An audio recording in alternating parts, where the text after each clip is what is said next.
HR roles are getting completely redesigned. And if you can notice, a lot of these things are really connected to each other.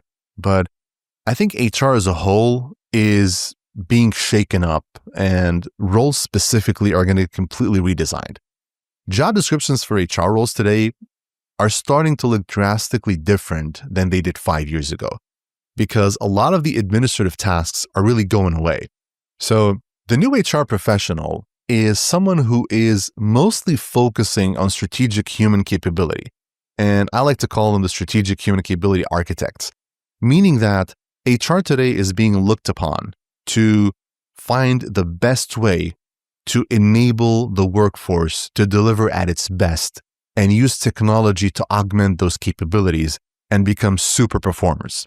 Now, what this means is HR today has to spend, and even in the future, focus mostly on designing work, how work is done, the ways of working, and how do you blend between technology and human.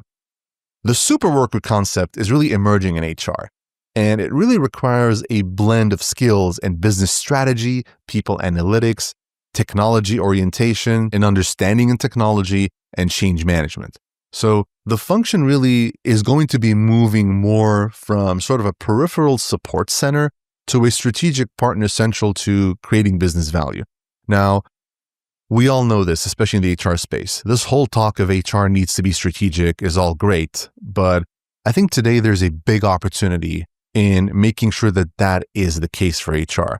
Because again, a lot of times HR has struggled to be strategic, not because they're unable to, but because there's a focus on wrong things. And HR typically drowns in a lot of day-to-day work that pulls it away from the value-adding work that it is supposed to be doing.